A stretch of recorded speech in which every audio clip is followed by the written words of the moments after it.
It's the mother of all talk shows. It's the mother of all talk shows. It's the mother of all talk shows. Go get 'em, George.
A great victory for Russia in the Champions League final last night in Budapest.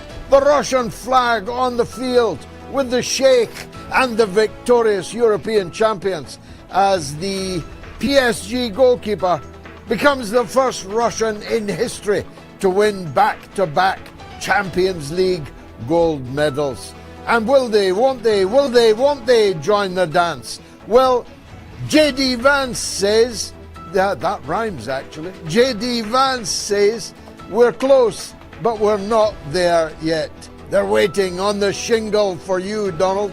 And Merz plunges to 13% approval rate. He is literally the most unpopular political leader in all of Germany. He's almost as unpopular as Keir Starmer, about whom more later. It is the mother of all talk shows. Stay tuned.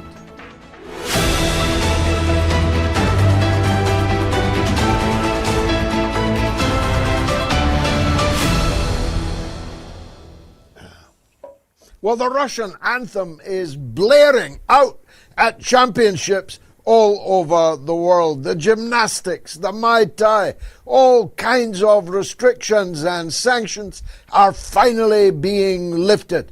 To much rejoicing, I should say, here in the Russian Federation.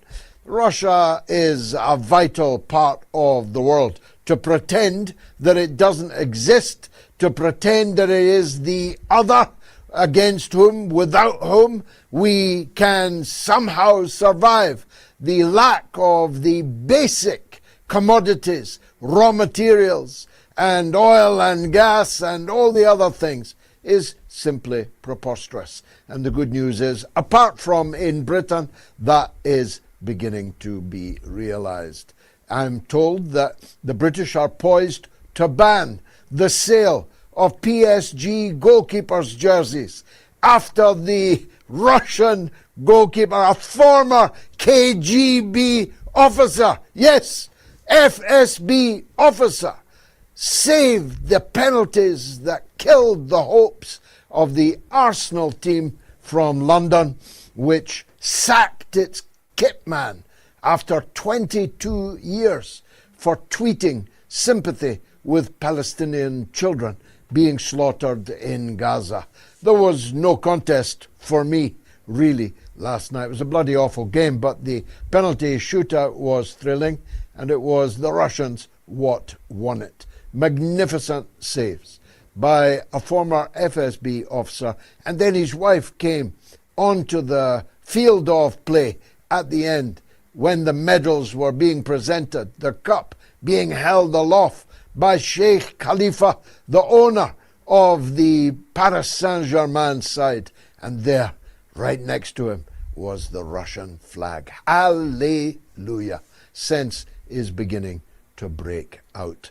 But enough of that. I know that the Champions League isn't the be-all and end-all for many of you, even if it's important to me. Chancellor Merz of Germany plunged this week to 13% approval rate. That makes him the most unpopular political figure in all of Germany. And when you think that the political spectrum in all of Germany spans from the left to the right, a vast, vast array of political leaders, and they picked the biggest turkey that they possibly could have picked in Merz. He can't be long for this world. Nobody survives 13% approval ratings, as Keir Starmer is about to find out. It's an intriguing situation in Britain.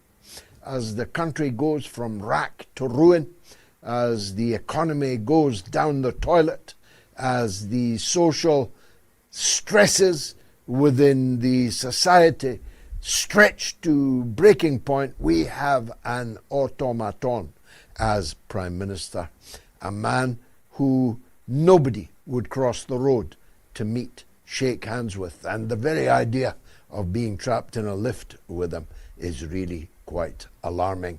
I was once trapped in a lift with William Hague, the former leader of the Conservative Party and the then Foreign Secretary in the Conservative government.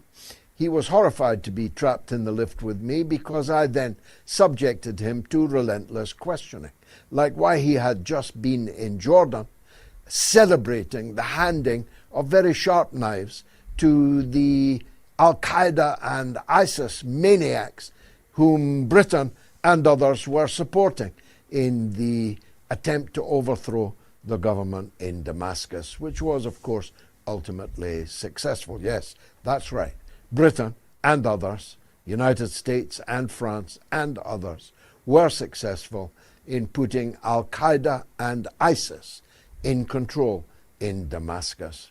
But I did say to William Hague before the lift doors opened and he leapt out on the wrong floor just to get away from me, I did say to him that one day those knives that you gave these maniacs will appear in this House of Commons. Sad to say, they did, and they murdered a police officer with whom I used to talk every single day. The point is that the support of extremist fanaticism in the Levant, in Syria, in Lebanon, and elsewhere has been doomed to failure, as I predicted it would be right from the very start. And now we are in a situation that I have seen not once but twice before. The Israeli flag is currently flying over Beaufort Castle.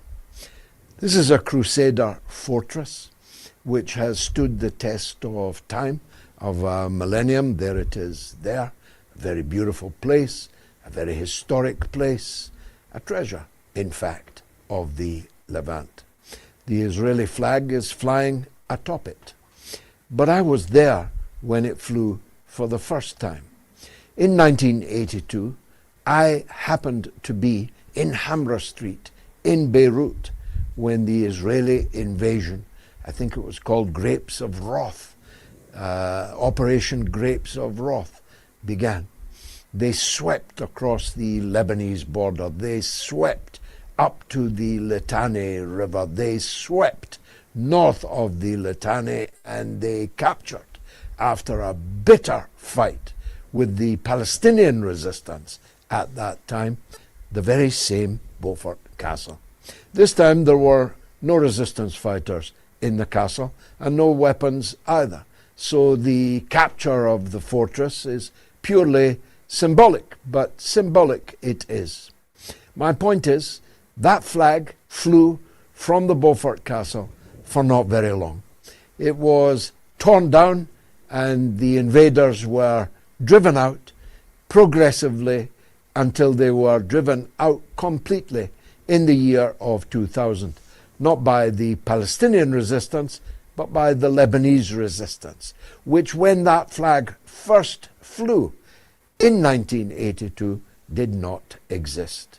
I've told you before, it's a shameful revelation on my part, but when I was in Lebanon in 1982, I did not even know that there was a Shiite population in the country. But now the Shiites are not just in the country, they are the majority in the country. And their resistance movements are so powerful that they drove Israel completely from their land, more or less completely, leaving only the area known as the Sheba farms in Israeli hands ever since. So now they are back. How long will it be before they are driven out? Well, if they're not driven out by a comprehensive peace plan as predicated by the Iranian side of the current negotiations, they will surely be driven out again by the Lebanese resistance, which is wreaking a terrible toll on the invading force, particularly with their highly developed drones with night vision, which are not just taking a toll on the invaders on the Lebanese side of the border, but are destroying settlements and villages of the colonists in northern Palestine itself. So nothing is ever permanent in the Middle East, least of all a permanent peace. And there has been no ceasefire at all in Lebanon. They say that Donald Trump is working hard to include a settlement in Lebanon as part of the Iranian negotiations. But Netanyahu will not be moved. And the people who are even worse than him, who are jockeying for his job, are hardly likely to go into an election proposing a withdrawal of Israel from southern Lebanon. So it looks like this matter, as well as others, will have to be finally settled on the battlefield. What then of the big negotiations? What was that Alice in Wonderland tale, if I can remember it? Won't you walk a little faster, said the whiting to the snail. There's a porpoise close behind me, and it's treading on my tail. The shingle in the poem is the beach. We're waiting for Trump's forces to land on the beach. After all, why wouldn't they? He said last night, the Iranian army and navy are totally gone. His words, not mine. Which begs the question, why then isn't the airborne? Why then aren't the Marines? Why then aren't the American armed forces wading ashore right now to finish this thing? I dare you, Donald. Why not? Will you? Won't you? Join the dance? Well, of course you won't, because you can't, because the Iranian army is in full and fine fettle. It hasn't even started yet. The Iranian air forces are so devastating that you cannot wait to withdraw your forces out of range from them.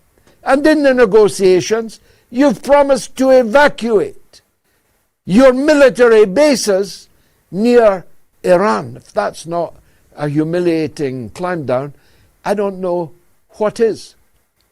The truth is, The Iranians have got Donald Trump over a barrel. He cannot make war. For war he will lose. He cannot make peace because his ego does not allow him to settle with the Iranians on their eminently reasonable terms of settlement, which are the unfreezing of Iranian money illegally, not to mention immorally, held by you and your satraps scattered across the world. You made such fun of Barack Obama returning 1.5 billion US dollars of frozen Iranian money, but you are proposing $300 billion to be returned to Iran, and you can do nothing else because Iran will not stop fighting you until you agree to that. You say you want the Straits of Hormuz open, but they were open until your sneak infamy at the Ramadan war, when you slaughtered not just the extremely elderly Ayatollah Khamenei, but all those little schoolgirls near Bandar Abbas, where friends of mine have just been looking at the graves of all these little children that you slaughtered. The Iranians will not let you off the hook. The Iranians will not let you off that barrel over which you are currently splayed and at their mercy. So the best thing for you, the best thing for the world economy, which is even now in the United States, gas, as they call it, is $6 a barrel, average. In some places, it's $9 a barrel. You cannot sustain this. And the European and Asian economies cannot sustain it either, except the Chinese economy, which of course is getting all the oil it needs from Iran by land, by train, across Pakistan, and is in clover. The truth is, it's you who needs a settlement of a war you should never have started, of a war you were advised not to start. And everybody knows it. Anybody who is sentient in the United States knows that you made the biggest mistake of your life with that sneak attack. And everybody who is sentient knows that you did it under the orders of Benjamin Netanyahu. Now, it might be that you really love the guy, though the rest of us have never seen anything remotely lovable about him. You're a good time guy, Donald. You're a party animal. I know you claim that you don't take substances, and apart from that night with Roy Cohn, I'm prepared to believe that you don't partake in alcohol. I don't either. And I can see the difference, feel the difference between me and others. But unlike me, I think you take other substances. There is no other way to explain your Twitter spree just last evening. In a period in the middle of the night, you issued 55 tweets. 55 original, not retweets, 55 original pieces of work. And boy, were they pieces of work. You repeatedly compared yourself to George Washington. You kept going on about this damn reflecting pool on which you've spent millions of dollars of the American taxpayers' money on a crony that you gave the contract to, which is already months overdue and millions more than the price that you said they had agreed with you. You kept going on about the ballroom. You must have this ballroom. But just like so much else, you're not going to get it. The ballroom you promised would cost the taxpayer nothing, would be privately financed, is now budgeting at over $1 billion. And the Congress, even this Congress, this supine, pitiful Congress, will not agree to it. And you just wait to the Congress that's about to be elected in the month of November. But some of it was funny. We have a song, with all respect to my late and great friend, who made a song called "There's a Guy Works Down Our Chip Shop, Thinks He's Elvis." It turns out that Donald Trump thinks he's Elvis. Kirsty McCall was being funny. She thought it was hilarious that there was a guy who thought he was Elvis, who worked down the chip shop. You worked down the White House, and you think you're Elvis. At least in your middle of the night Twitter spree, you claimed you're more popular than Elvis was at the height of his popularity. Yet you're no more popular than Starmer and Macron and Merz. In fact, even your own friends that kept you aloft, that returned you to office, are profoundly alienated from you. I am going to St. Petersburg for the St. Petersburg Economic Forum. Tomorrow I'm going. Candace Owens will be there. Imagine. I'm looking forward very much to meeting her and meeting many Americans, almost all of them Trumpers, in 2016, 2020, and 2024. But they ain't Trumpers anymore. They're sick of you, Donald, and you've brought it all on yourself. There's so much to discuss with two great guests, wonderful phone calls, and the return of Gayatri. Get ready. It's the mother of all talk shows. Stay tuned.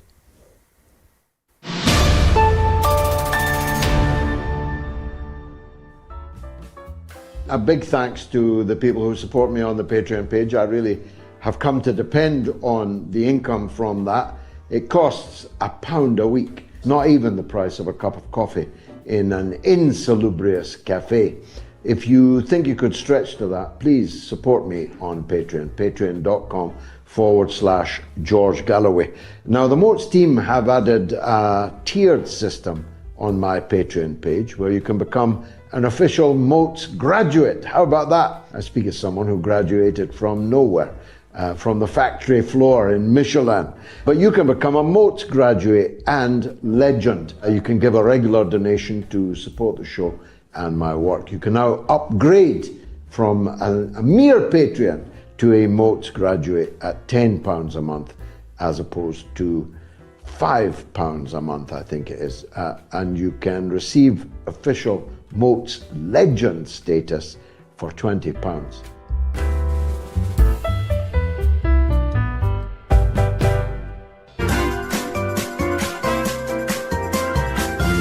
You are listening to the mother of all talk shows with George Galloway.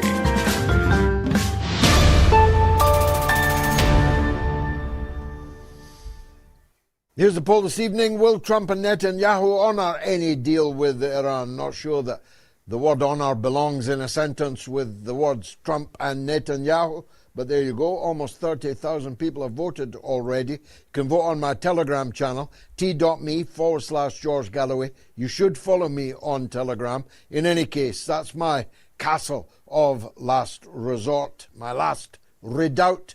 You can vote on X as a mighty 215 people have been allowed to do. 24,000 people have voted on YouTube, but 215 have voted on X. As I keep saying, Musk, you're a skunk, but you're also a fool. Do you think you're harming us by this? You're harming your own reputation, such as it was, if you get my drift. You can vote on the YouTube community poll on the YouTube stream, and if you do watch on the YouTube stream, please subscribe to my channel. And you can vote, if you're one of the chosen people, on patreon.com/George Galloway.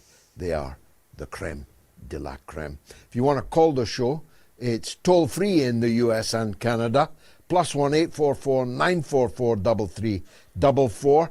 It's free of charge in Britain and Ireland, 0808 196 5522. And the worldwide number for the rest of the world is 0044 203 966 2625. Now, it's been far too long since we had our next guest here on the mother of all talk shows, the irrepressible, the effervescent Niko House, the founder of MCSC Network and a very good friend of the show. Niko, welcome back after too long delay. Can we talk about the President of the United States, who says he's Elvis and who says he's George Washington, and who I'm not sure which of the two actually to compare him with. I'm thinking of Elvis as he died on the toilet seat. I've got this in my mind suddenly. What can we say about Donald Trump? 50, I'm told it's 54 in fact, 54 tweets in the middle of the night displaying an unhinged array of fantasy and fever. It's a kind of fever he's got, isn't it? Yeah, I don't know if he actually realizes the irony of him trying to compare himself to George Washington as a draft dodger. Because the reason George Washington ended up in the position that he's in was because of all he had done for the U.S. military during the American Revolutionary War. But yeah, I was listening to the part where you were talking about him supposedly not using substances.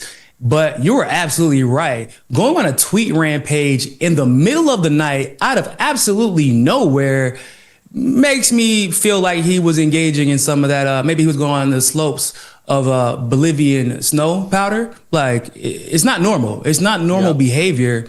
And the fact that there is still a huge portion of his base that believes that this behavior is typical, not just for a president, but for any leader in a position to either start or stop World War II or World War III, is absolutely ludicrous. I'm saddened and terrified at how far our standards have fallen as a society. The fact that this man has not been impeached merely for his mental deficiencies.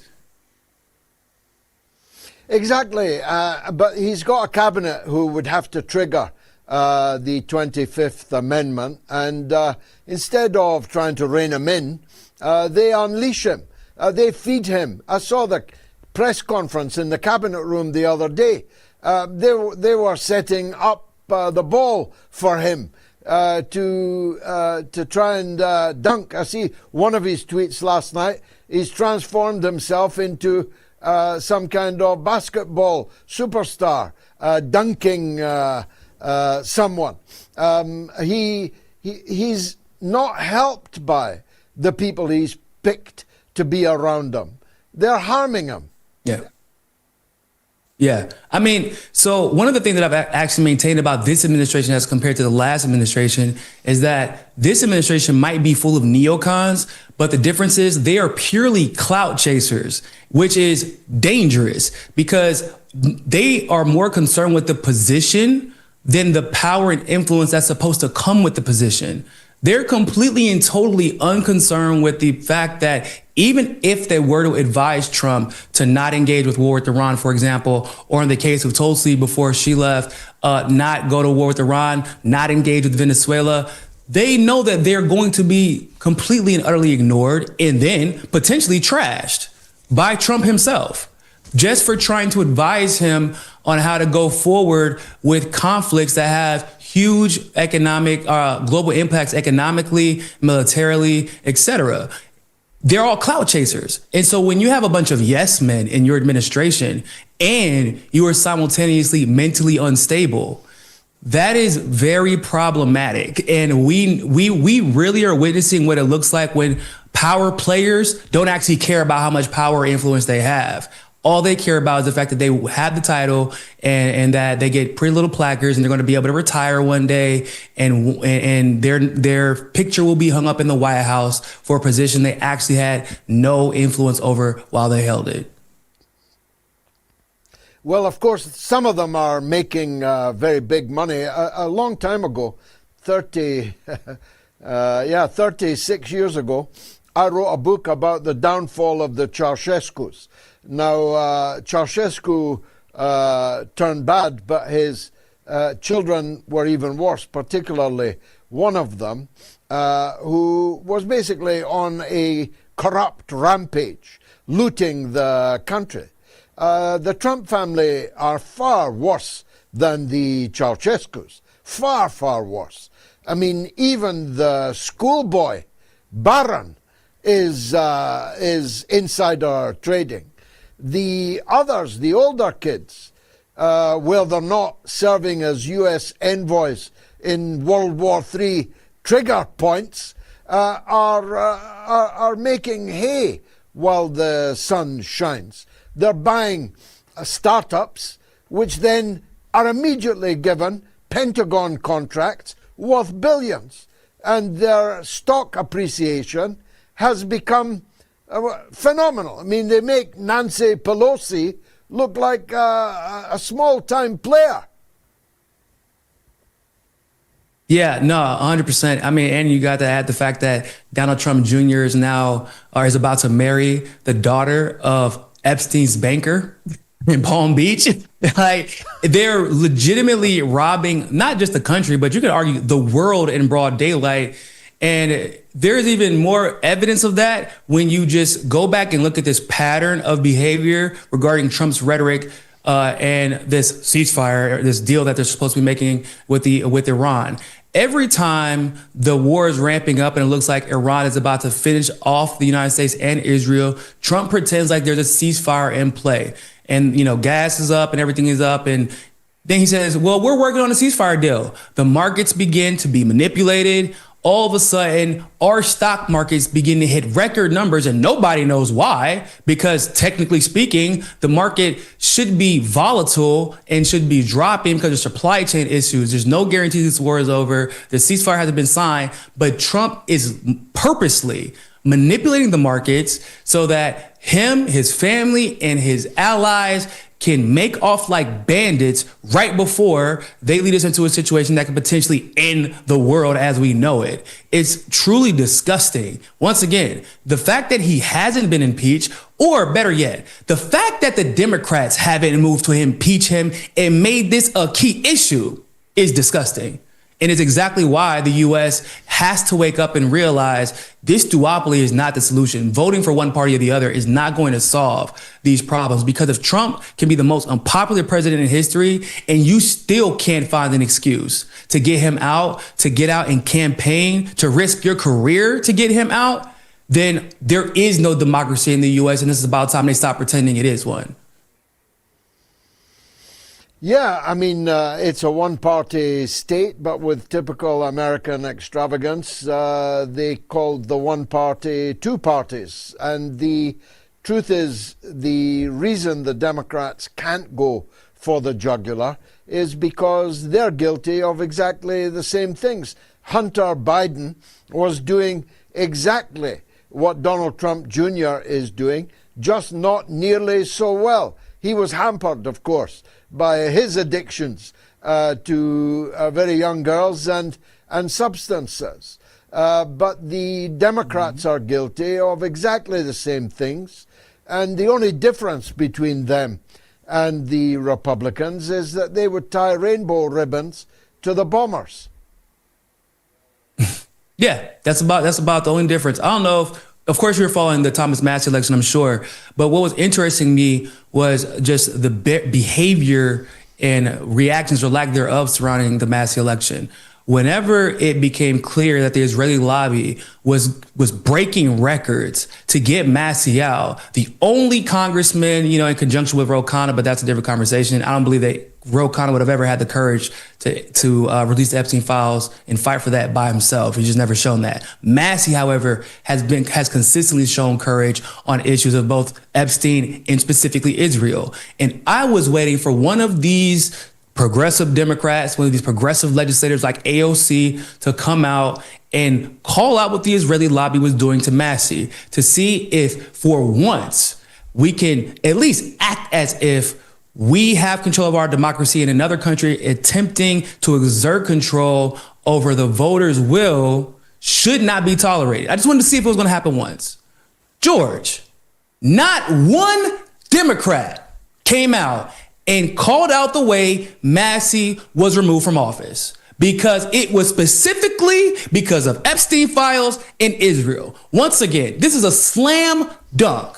Ro Khanna came out after and was like, yeah, he was taken out because of the Epstein situation. Well, why didn't you go there and campaign for him? Why didn't you put your career on the line? Why didn't you say this beforehand? Because you knew he was taken out because of the Epstein files, because you were part of it. But what's more interesting to me is the Democrats didn't go after Ro Khanna the same way they went after Thomas Massie, because at the end of the day, Ro Khanna will play ball. They've realized now Thomas Massie will not. And instead of standing beside him and saying we will not let our country be conquered by another government whose bills we're paying, they were all quiet.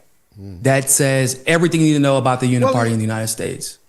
Everything. I mean, I don't know if you saw Netanyahu boasting this week that the GDP in Israel is now 70,000 US dollars per capita. So per Israeli, the wealth is 70,000 US dollars.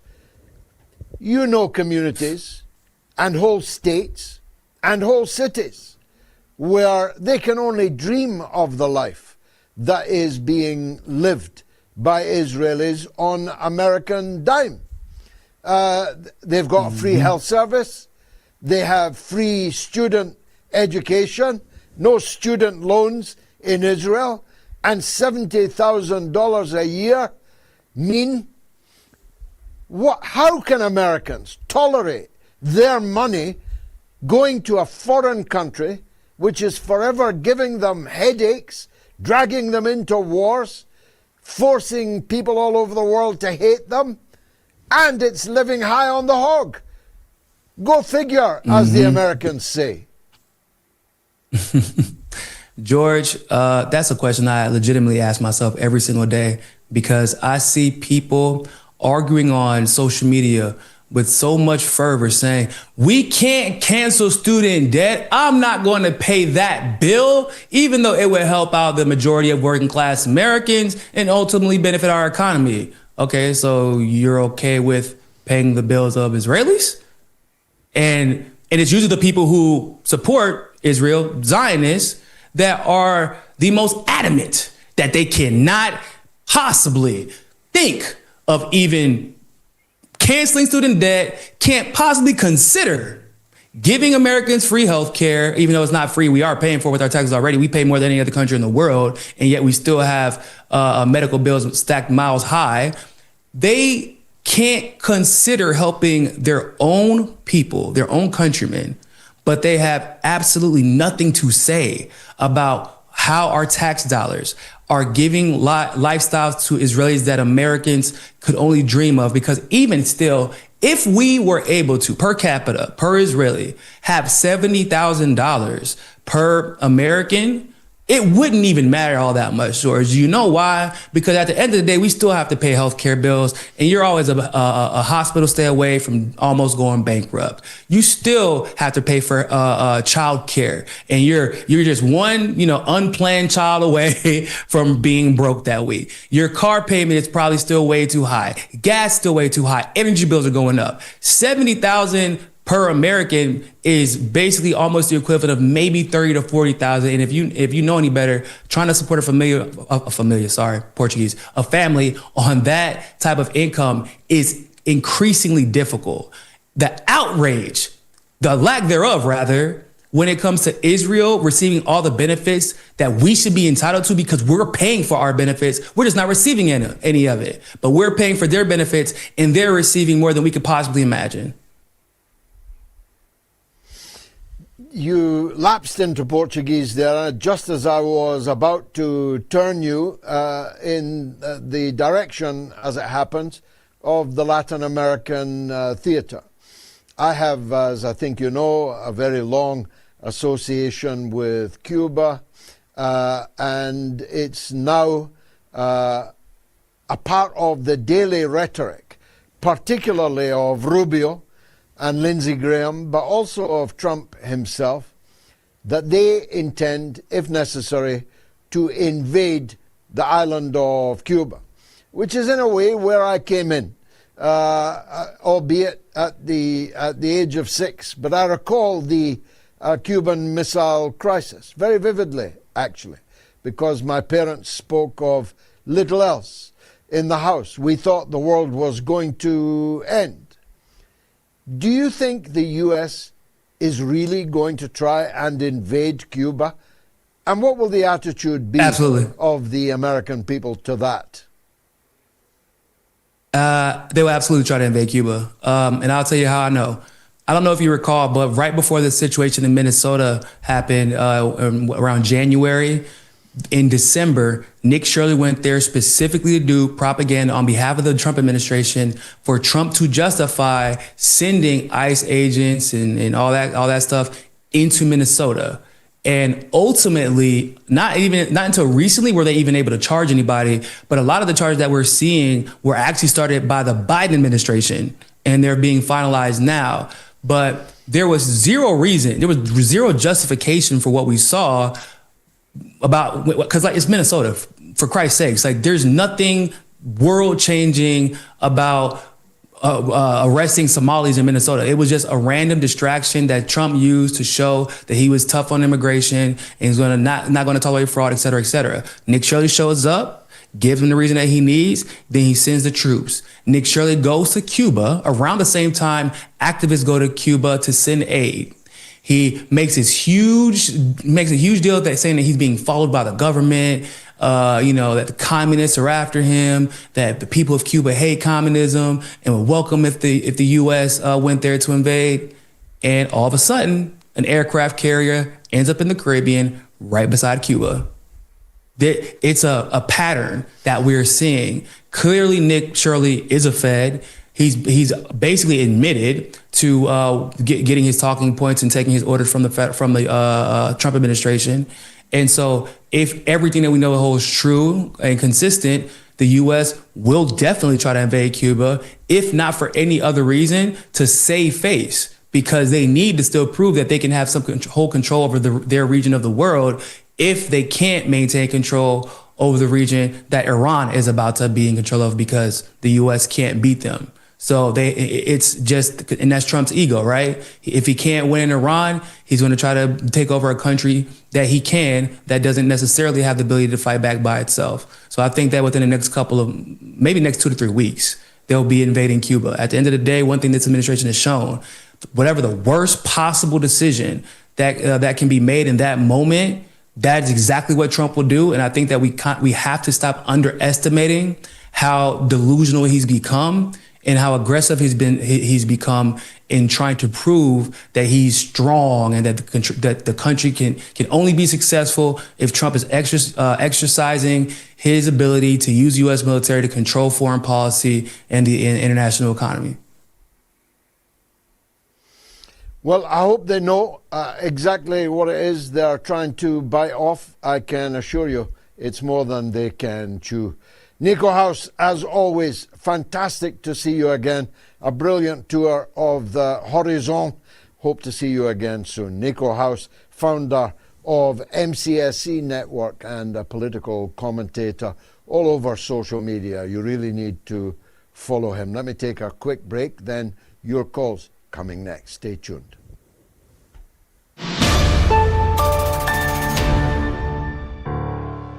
I'm so old. I'm celebrating the 51st anniversary of the great victory of the Vietnamese people, and I celebrated it in real time. I'm so old that I danced around my living room as I saw the American empire hastily retreat, if that's the word, clattering off the rooftop of their embassy in Saigon. I'm so old that I remember the tanks smashing in the gates of the US Embassy and of the South Vietnamese presidency. I'm so old I remember Big Min surrendering to the People's Army, the NVA, and the National Liberation Front. I'm so old I have a Viet Cong flag from that exact time, one that was waved from the balcony of the United States Embassy. Does Donald Trump not watch the History Channel?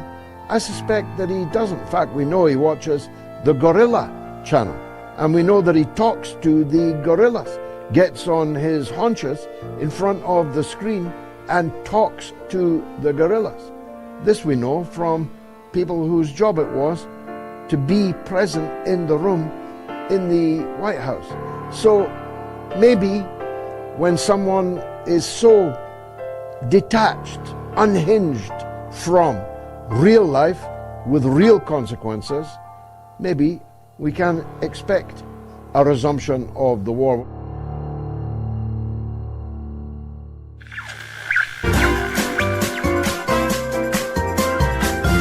You are listening to the mother of all talk shows with George Galloway.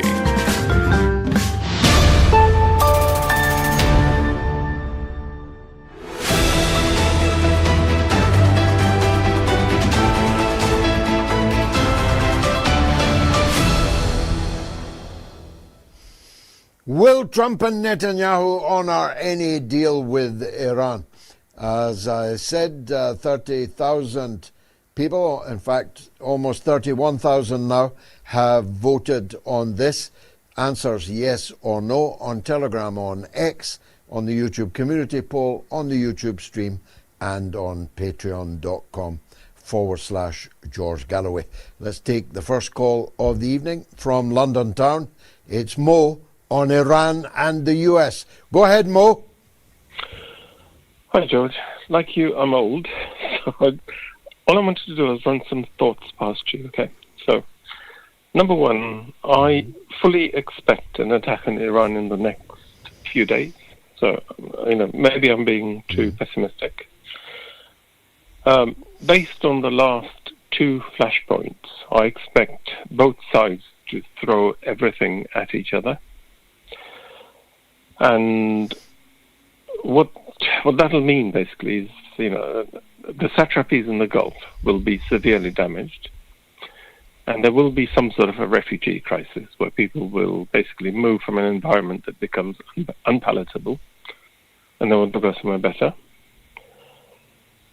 Secondly, I think Israel will be damaged quite severely as well, and I suppose there will come a point when one side that has the means will consider the use of thermonuclear devices. And, what that'll do basically is poison the environment where the devices are being used, but it'll also damage the countries nearby. So, in my younger days, I grew up in Glasgow. So I remember the Chernobyl incident where a nuclear dust cloud was blown over the west of Scotland, so we couldn't actually eat lamb or mutton that was farmed in the west of Scotland. But, the use of a nuclear device, comes with large consequences. So the question I have is, if Iran is attacked using these devices, that will affect all the neighboring countries, Russia, China, all the stands nearby. And it feels to me like, the Russian roulette is being played, with the world. So, question is, are the Chinese and the Russians going to basically silently accept what's being done in terms of harm to their environment? Or will they get involved? No, absolutely not. The patience of Russia and China has run out, as I think you're going to find in the next 2 or 3 days, in relation to the NATO aggression against Russia over the dead bodies of 1 million Ukrainians and the use of Ukraine as a proxy for NATO to try and weaken and divide Russia. I think the Russians have had it. They aren't going to put up with this anymore. And the people who are allowing their airspace, their waters, to be used for long-range attacks on Russia, inside Russian territory, against Russian civilians, are going to pay a high price. And in the next days, they're going to pay that price. Don't mistake the silence since the Oreshnik attack on military and political targets in Kiev about a week ago as this being the end of the matter. Very definitely not. I think they may wait till the end of the St. Petersburg Economic Forum, although maybe they will not. The Chinese stance, at least verbally and diplomatically, is more and more sharp. And you may have noticed the steady stream started as a trickle, then became a stream, now became a torrent of Western and Western-oriented political leaders beating a path to China to make their own dispensations with China. I don't know how Xi Jinping gets any work done. He's forever standing on a parade ground waiting for some joker to turn up. It was Keir Starmer that put the tin hat on it for me at one and the same time, designating China as an enemy of Britain, as the second main danger to Britain. The Speaker of the House of Commons ordering the MPs to check under their desks for Chinese espionage. People around the government itself, husband of a Labour member of Parliament, arrested as a spy for China, and at the same time, Keir Starmer is in China with a begging bowl, begging for a strategic partnership with the very country he's been demonizing, blackguarding all this time. So the Chinese are riding high. The Chinese have had enough, and so have the Russians. So don't go quietly into the nuclear good night. You ask what would it change, or you raise the issue of what would it change. The answer is everything. The use of nuclear weapons by Israel, which does not confirm that it even has nuclear weapons, but everyone is worried they're going to use the nuclear weapons that nobody ever checked that they had in the first place, illegally acquired, not subject to any treaty, no inspection, nothing. So if Israel or the United States, for the third time, were to drop a nuclear bomb, it would change everything. It would be an enormous boost to nuclear proliferation. Anybody who is currently hanging back on whether to arm themselves with nuclear missiles, would race to do so. There would be an exponential increase in nuclear potential in countries like China and Russia that have every reason to believe that they too could be attacked in such a way.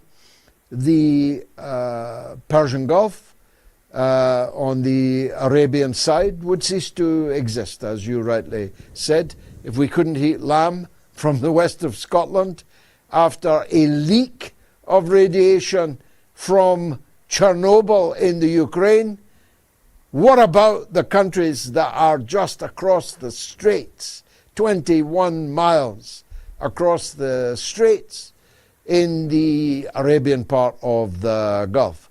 They would become uninhabitable. Nuclear radiation doesn't respect borders. It wouldn't be restricted to Iran. Iran would lose millions of people, but it's people that did not perish in the nuclear blast would be radicalized beyond words, and the consequences would be, well, unimaginable, although I can actually myself imagine them. You could count on the conquest of neighboring territory by Iran as night would follow day. No country near Iran would not be invaded on foot by Iran in the wake of such a nuclear catastrophe. There would be mass movements of people. I mean, all the rich people have already left the UAE, but all the poor people are still there. All the poor Asian and African hewers of wood and drawers of water would simply be unable to continue existing where they were and would begin to move. And they wouldn't be moving back home. They'd be moving to a town near us. Thanks, Mo, for getting us off and running. You can also leave comments on YouTube. Scan the QR code now. I'll try and read out your comments. Alexander K64 says they will honour a deal to begin with, just as they have done with all others, but will shortly claim the other side broke it first, so they can trample on any agreement, pact or treaty known to man. And Mourns Lad says two murdering psychos like Trump and Netanyahu will never abide by any peace agreement. And Crowhawk 6626 says America has never honoured any deal. All American deals are subject to the whims of cynical pragmatism. Just ask the native, Americans. And Multi-Tom-Tom says Musk shadow banned you. Well, don't I know it. It's not even shadow banned. It's the full Monty. But guess what? I don't give a toss, Musk. Not a single toss. And Uzi 1mm says Musk's high on his own farts. He doesn't care. He certainly cares less and less every day, it seems. Perhaps he's counting his losses in his recent court battle with Thiel, etc. Darius is in California, always worth hearing, wants to talk about Putin and India. Go ahead, Darius. Hey, George. First, my eternal gratitude and best wishes to you and your family. If more people were like you, Professor Jeffrey Sachs would be robbed of his famous axiom, and all solutions in the world would be traced back to the British. Now, much like last week, I have three questions. I'll try to be as to the point as I can be. Now, I would preface the first question by saying that I support your ideas and your views on President Putin. But question one, why is President Putin so restrained to the detriment of Russian sovereignty? I would appreciate if you could focus on the potential strategic reasons and not the goodness of his heart and legal values. Second, Tucker Carlson initially supported the Iraq war, if I'm not wrong. and has had some racist remarks. I consider him a Western commentator with rational opinions on recent wars, i.e., not supporting them. But do you think we should, in an idealistic sense, reward people with questionable values? Or is he the best option we have to get rational foreign policies? I realize I'm being idealistic, but I have a moral type quandary in the likes of the infamous and corrupt threat I won't name here. And last, as of 2026, India is home to 95 of the world's 100 hottest cities, and now it's opening its doors to the world's largest data centers. What is your outlook on the destruction of living conditions in India vis-a-vis the ruling Indian elite?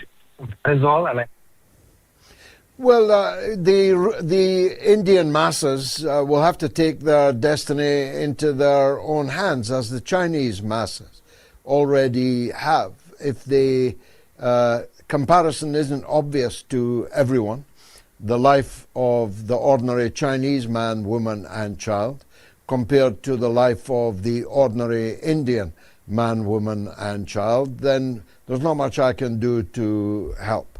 It's as plain as the nose on your face that the Indian political system has not remotely prospered for the mass of the people in the way that the Chinese has.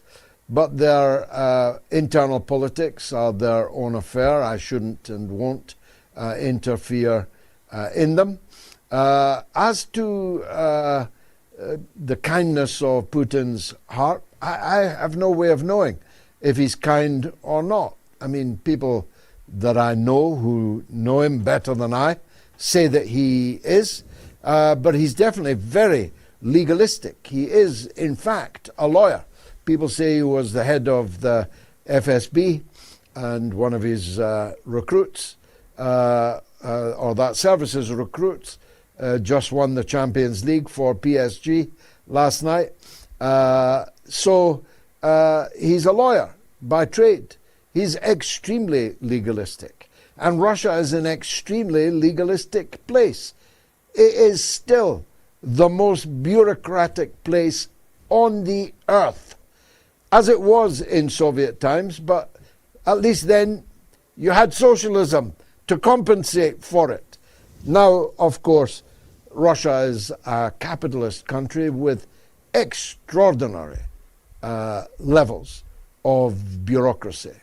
And so I think the issue is what Putin will do in the interests of the people of Russia. And the answer to that is anything and everything.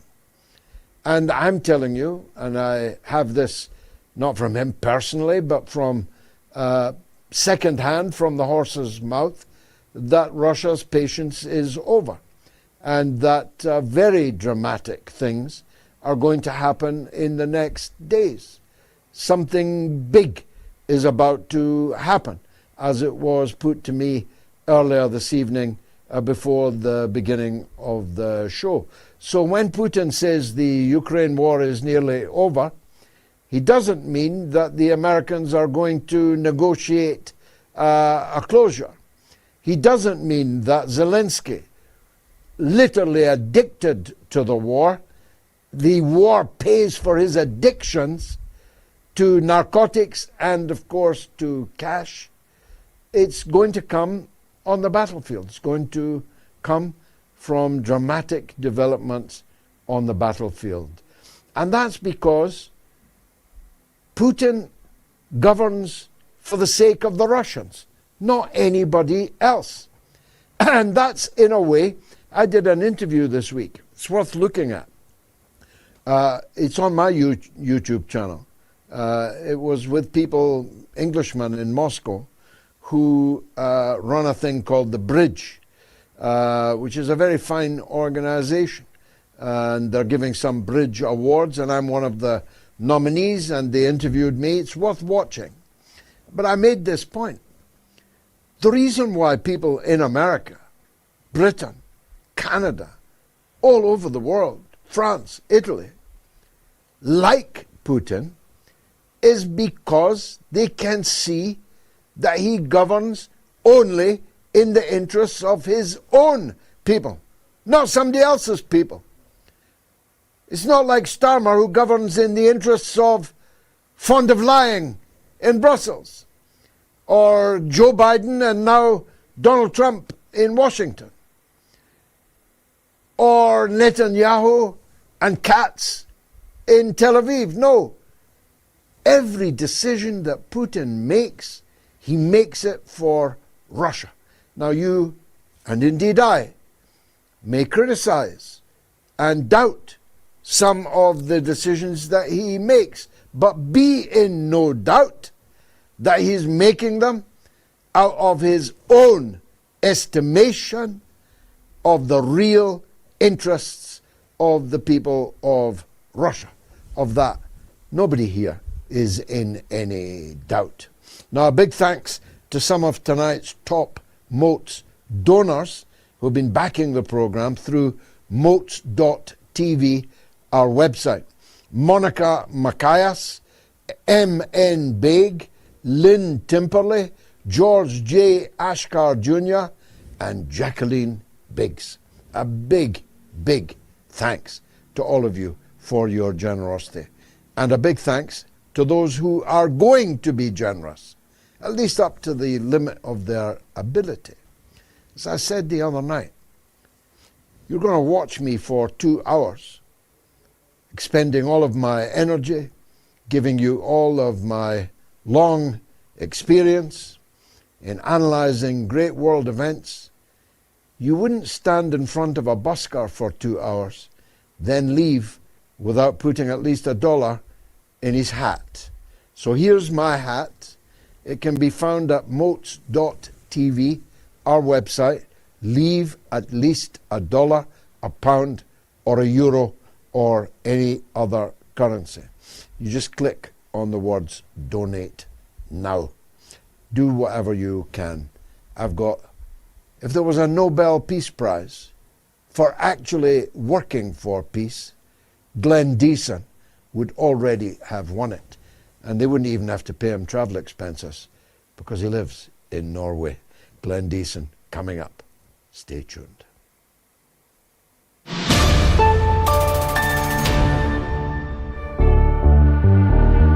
I don't believe that the mainland European countries give a toss about Britain, and I'm certain that the United States would not sacrifice itself for Britain.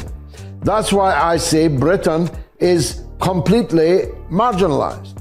As for the Trident missiles, of course, if the United States, which has dual control over these missiles, gave permission for them to be launched, of course, they would incinerate Russian cities. But what good would that do us? Because we'd all be dead, including the people that fired the missiles. You feel me?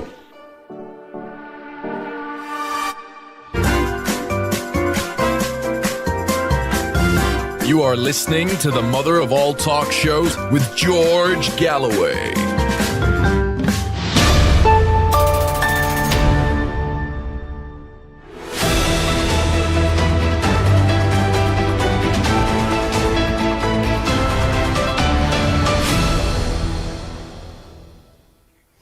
You got 35 minutes still to vote on the poll. Will Trump and Netanyahu honor any deal with Iran?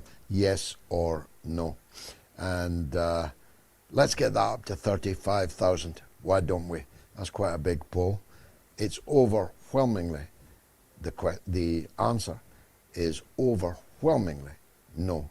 And so the quantum is the important thing. Glenn Diesen is professor at the University of South-Eastern Norway, host of the Greater Eurasia podcast. I follow him closely. Every word he ever says, I listen to, I watch, and I have the honor of sometimes being in his company too, and a fine fellow he is. Professor Diesen, thanks again for joining us on the mother of all talk shows. I suppose the big question is, in Lewis Carroll's words, will they, won't they, will they, won't they, will they join the dance? Is the war going to be on, or is a peace agreement still a possibility? Well, I think it's still in the air. I belong more to the pessimistic camp. I think a lot of the comments by Trump is meant to manage the stock markets and manage expectations within the United States. The reason why I think it can go both ways is, on one hand, the argument for why a peace agreement is a possibility is because the United States can't afford to fight the Iranians again. They don't have the required resources, and also there's no other plan. What else can they do this time? And as the Iranians showed the last time, they can go up that escalation ladder with the Americans. So there is a war would simply be a disaster. So this is a good sign, I guess. On the other hand, what Iran demands in a peace is too much for the US to accept, because Iranian demand for peace agreement would essentially dismantle the US regional hegemony and indeed transform the larger international system itself. So I think it can go down both ways. If I was a betting man, I would bet that we're going back to war. The demands of the Iranians are profound, for sure. That's what happens when you start a war but can't finish it. The other side have legitimate demands, and they intend to stick to them. Let's explore them. The Iranians want $300 billion in reparations for the damage, huge damage, to people and property in their country. They insist on their absolute sovereignty with Oman over the Straits of Hormuz, and legally speaking, no one can gainsay that. These are not international waters, as Trump keeps insisting they are. They are the territorial waters of Iran and Oman. The nuclear dust that Trump is constantly talking about, the Iranians have indicated they are prepared to transfer out, but only to Russia for disposal, and definitely not handed like some kind of tribute to Donald Trump. And the insistence of the Iranians that it must be peace in the Gulf, peace everywhere, means that Trump would have to tell Netanyahu he had to stop massacring people in Lebanon. Now, most right-thinking people hearing this list of demands would consider them entirely reasonable. But you say that the Americans can't afford to pay them. Tell us why. Well, I agree with you. I think the Iranian demands are reasonable, but they're not acceptable to the Americans. And the reason why is, first of all, why they're reasonable to the Iranians is because there's no peace agreement they can get from the United States, which would ensure their security. They lived for the past 47 years under crippling sanctions, and always the threat of attacking it. So for this reason, why they want to get an end to this. And even if the United States could provide such a deal, nobody really thinks, as your polling just suggested, that the US would ever actually abide by this agreement. They had the JCPOA, the Americans never implemented it, and they withdrew from it unilaterally. They were in the middle of negotiations in June when the Americans attacked. The Americans and the Israelis were instigating the insurgency in December. Then they again went back to the talks again. They were close to a deal, we heard, and then they attacked again in February. Then they had a ceasefire with the 10-point plan of the Iranians. Then Trump walked it back immediately after agreeing to it. So I think it's quite obvious that the Americans are not prepared to live side by side on this planet with the Iranians. Any deal will be a temporary ceasefire to regroup before they attack again. But here's the good news for the Iranians. They don't actually need a peace deal. The one thing they need is the Strait of Hormuz. If they hold the Strait of Hormuz, they can get everything. They can get, first of all, they can put a toll in place, and then they can get the reparations, likely more than $300 billion over time. but also being able to adjust the toll to who would transit it.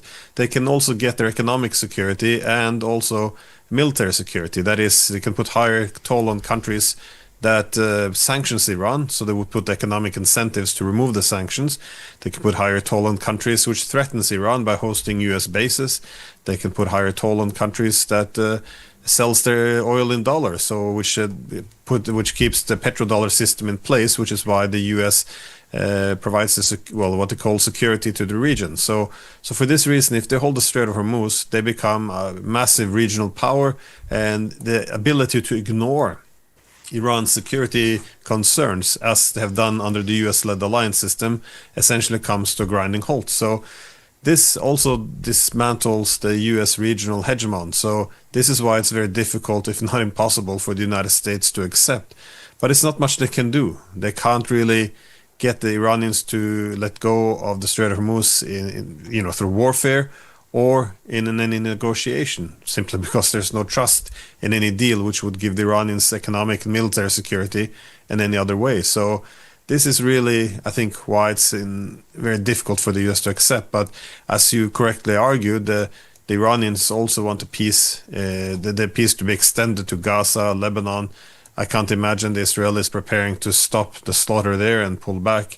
Where I am a little bit optimistic is the possibility for some kind of a nuclear deal, because even if the Iranians win this war, which I think they have won the war, then if the US goes home, the sanctions will still remain in place. So if there's some sanction relief which makes life easier for the Iranians, that would be a good thing. So they might be willing to trade something in return, and that could be more transparency around their nuclear program. This would also create more, alleviate the countries in the region of some concern, so they don't start pursuing their own nuclear weapons programs. And even the Iranian allies, be it Russia, China, would also feel more relaxed if they knew that Iran wasn't going down that road, even though I think their intelligence, like the US intelligence, suggests Iran wasn't pursuing weapons of mass destruction. But anyways, I think there's some areas they can get a deal, and other areas, such as Strait of Hormuz, it's completely off the table. They're not even going to discuss this, I think. There's always a third way, and if we can have no war, and if we can have no peace, we can have no war, no peace.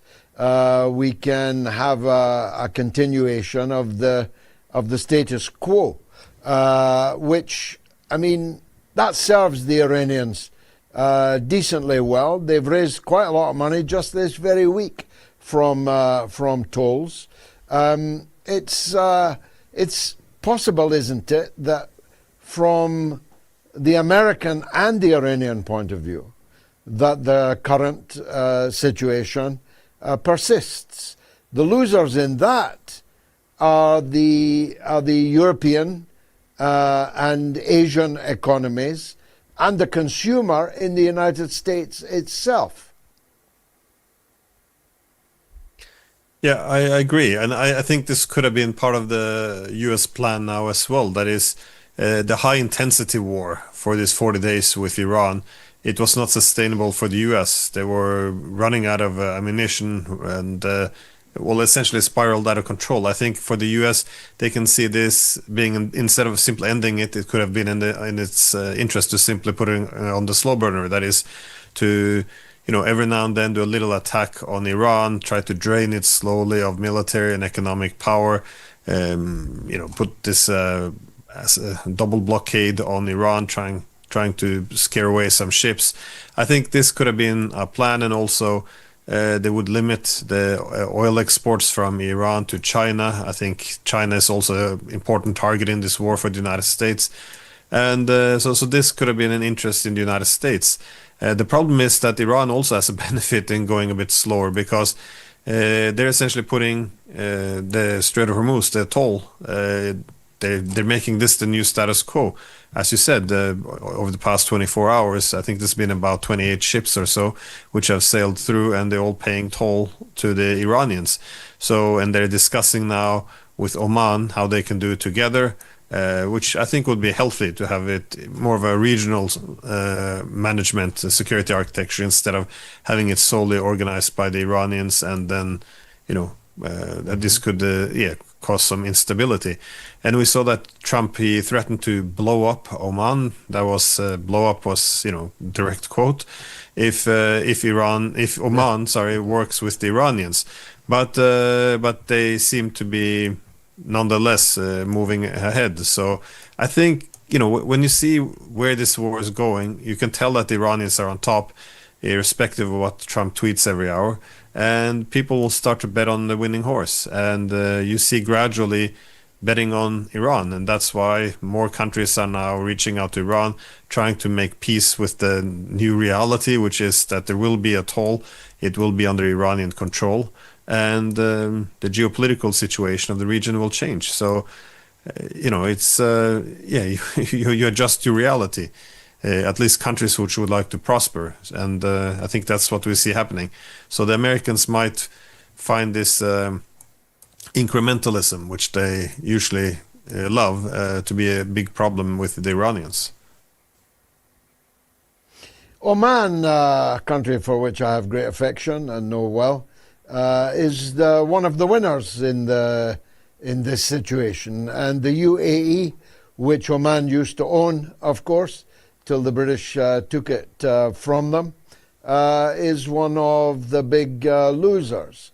You think there's any regret in Dubai, in Abu Dhabi, at the belligerent way they conducted themselves during the 39-day war? Turns out the UAE Air Force itself was attacking Iranian targets, and the UAE has effectively become an American-Israeli direct colony.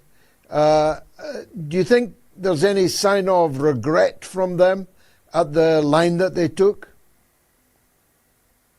Well, I'm sure it is, and I think that mistake will be also, that lesson will be learned around the world, because usually, in an alliance system, if you're a frontline state, you can be rewarded generously.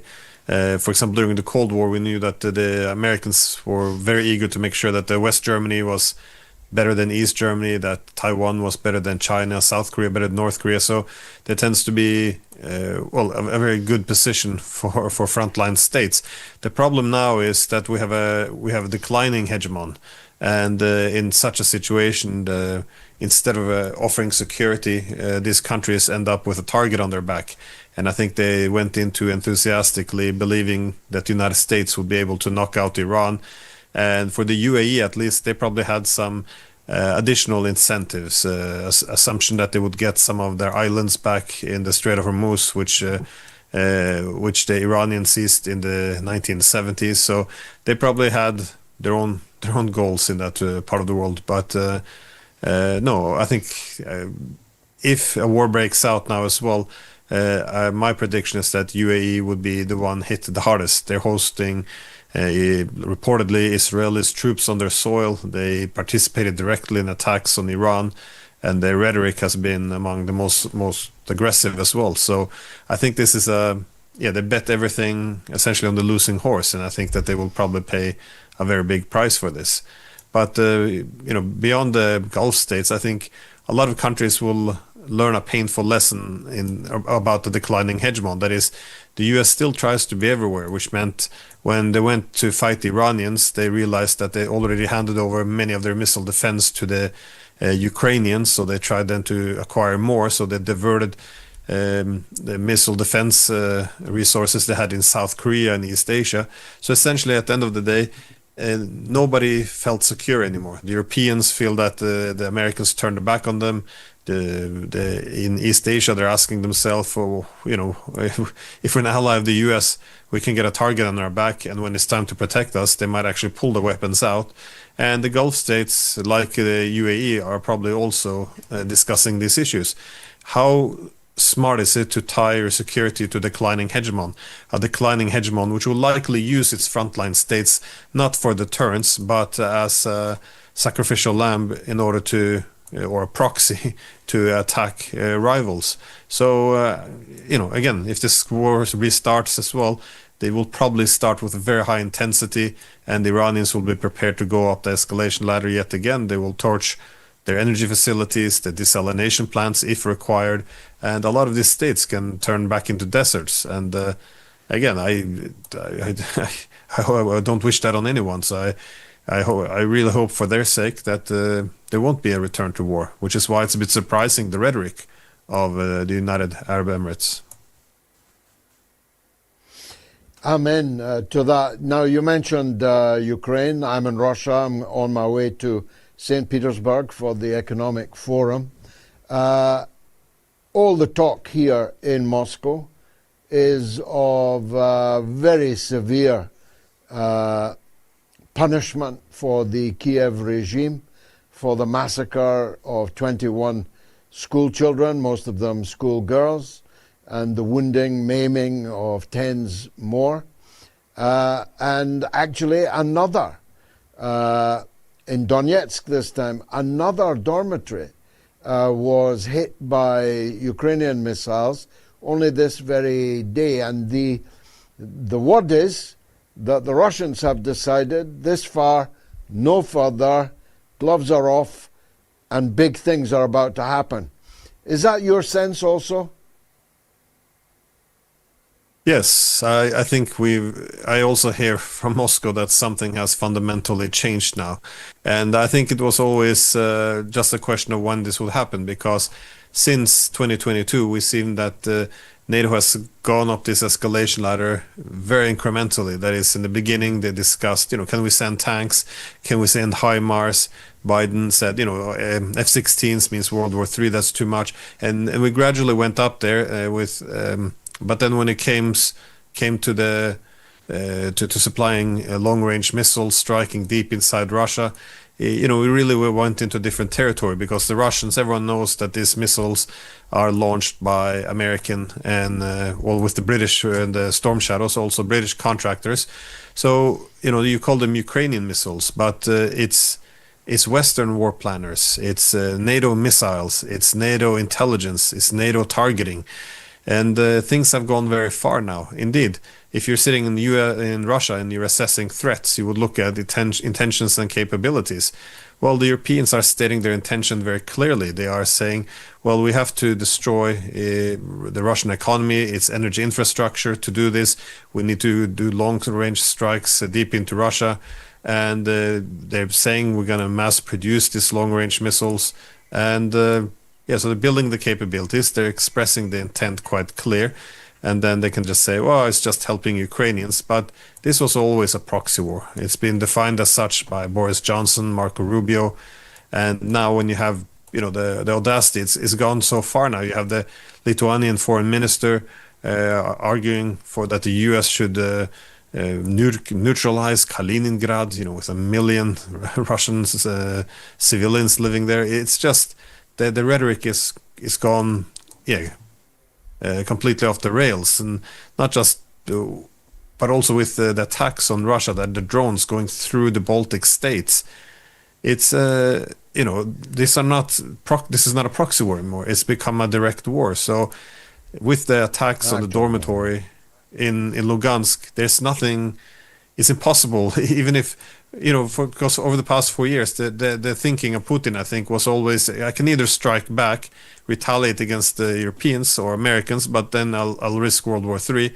Alternatively, I do nothing and just focus on finishing off the war in Ukraine, but then, you embolden the other side. Well, I think NATO has been very much emboldened. Anyone who reads newspapers in NATO countries, they are 100% confident they can do anything, launch any missiles straight into Moscow, and the Russians will be too terrified to ever retaliate. Well, if this is more dangerous now than retaliating, that's kind of the thinking now in Moscow. So for this reason, I expect to see over the next weeks now a much more brutal campaign by the Russians, especially against Kiev decision-making centers, but possibly also some European countries. Well, European countries that are allowing their air and water to be used to strike Russia, and where the missiles are being manufactured that are being fired into Russia and killing Russians, legally speaking, they'd be perfectly entitled to strike those targets, wouldn't they? Yeah, of course. And I think, well, if you want to look at another thing that has changed the thinking in Moscow, I think it's also the war in Iran. Because Iran didn't look the other way and embolden their opponent. They went after all the U.S. bases and also all the frontline states. That is, I know that in the NATO countries in the media they cover it as Iran's unprovoked aggression against the UAE, Qatar, Saudi Arabia, or Bahrain, but Kuwait, but all these countries allow their airspace to be used to attack Iran. Some of them also had encouraged strongly for the US to attack Iran. So it's absurd that they would be neutral and they weren't participants in this war. So, but now the Russians are asking, well, what are we doing? The Europeans are stating very openly how deeply they are involved. These are direct attacks. So if we don't restore our deterrent, then it's kind of our fault. What they would think at some point if the West doesn't respect their deterrent. So I think this is a very dangerous spot they're in. And if you look at the current situation where the Russians are desperate to deter the West, the Europeans, they seem desperate to intensify attacks on Russia to make up for the losses on the battlefield, and also because the US is pulling back, and of course the US pulling back some of its commitment to Ukraine. This is a perfect scenario for a war, because if you're sitting in Moscow, you have to restore a deterrent. The Americans are no longer that interesting, seemingly, and the Europeans are dead set on escalation. So this is the time. So I think it's very predictable in this sense what's going to play out over the next few weeks. And the Europeans are currently all mouth and no trousers, but the day will come, perhaps, when their military capability improves and is enhanced. So what are you going to do? Wait until the Europeans get stronger before you may have to fight them? Or are you going to deal with their aggression now, when you can do so, somewhat inexpensively? You're in a European country. I don't know if your people are gagging to go to war with Russia. I know my people in Britain are definitely not gagging to go to war for Keir Starmer. There would be practically zero support outside of the newspapers and the Parliament street. It would be foolhardy, wouldn't it, to allow more years of military-industrial development in European NATO countries when their intention is very clear even now. Well, that's what they're saying. They're saying we have to build up our armies. We'll probably have a war with Russia by 2029 or 2027. So they already started to set dates essentially for fighting Russia, and now they will build up their armies for it. So, when they run out of Ukrainians, then they might have to put their own soldiers in play instead. But I get the same impression from most countries around Europe now. That is, the political class and their stenographers in the media, they're foaming at the mouth. They seem to be happy to go down this path towards war, but I think most people are now becoming more and more concerned. I think a key problem is the overall failure to readjust now that the unipolar or hegemonic era is over, because typically a country, if you want security, you have to manage a balance between deterrence and reassurance. For example, I'm sitting in Norway. In this country, during the Cold War, we joined NATO because we wanted to deter the Soviet Union, but we didn't want to provoke. We wanted to reassure them. So we said, okay, we're not going to have any foreign bases, and we're not going to allow the American and British to go up in the high north where we share a border with the Soviets. So, you try to do balance between deterrence and reassurance. Well, after the Cold War, NATO pursued a hegemonic peace. In a hegemonic peace, there's no longer the great powers seeking to reduce the security competition through mutual understanding and compromise. No, you try to be so powerful that it doesn't matter what your opponent thinks, because no state or group of states can balance you. In other words, it's all deterrence and no reassurance. But now the world has shifted into a multipolar world. The Iranians can balance us, the Chinese can balance us, the Russians can balance us, but still, we don't want to go back to reassurance. We just want to deter, or as NATO likes to say, peace through strength. It's not going to work anymore, and it's just provoking war. And again, this war we're now pushing with Russia is definitely one we don't want. I don't even understand the politicians in the media here anymore. Every time there's there's strikes on the Russian energy infrastructure, there's celebration. They're saying, wow, now we're really inflicting a lot of pain on the Russians. They can't sustain this. Well, we should think twice. When there were small pinpricks, the Russians could absorb this pain and fix it. Then they could accept it, and they could look the other way as they focused on Ukraine. If the pain we are now bringing to the Russians by attacking them is no longer sustainable, the Russians have to address it. They have to deal with it. They have to deal with us. No one seems to put two and two together here, and this is going to end in disaster. Be careful what you wish for, and you don't want to make the world's largest nuclear power fear for its existence. That's usually not a good recipe for stability and peace. Well, I wish for many more years of listening to Professor Glenn Diesen. Thank you very much for joining us on the mother of all talk shows, as always. Well, look, I'm going to close the poll in 2-3 minutes. Will Trump and Netanyahu honor any deal with Iran, yes or no? You've got 2 minutes still to vote. Let me take a quick break. Then it's your calls, and then it's the one and only Gayatri is back. Stay tuned.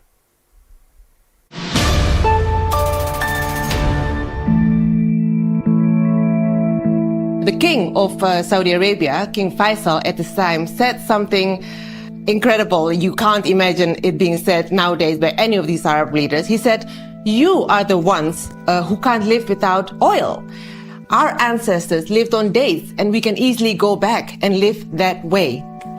Yeah, but you can't live without oil, just for completion. Now, there was a man, a real king, a real Arab, a real Muslim, King Faisal, who quadrupled the price of oil to the Westerners who needed it, in defense of the Palestinian people, in opposition to the settler apartheid state of Israel and its land grabs. How different. I've never admitted this to you, but I was actually well old enough to remember that historical fact that you have just cited. And I was, in fact, quite prominent politically at that very moment.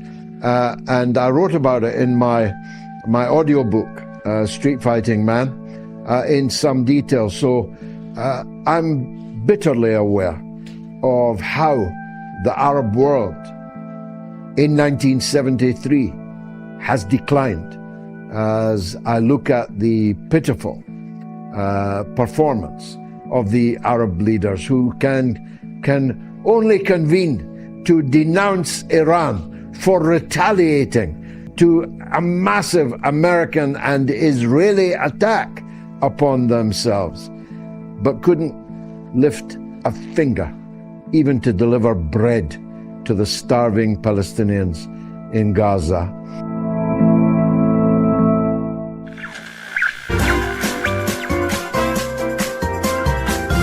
You are listening to the mother of all talk shows with George Galloway.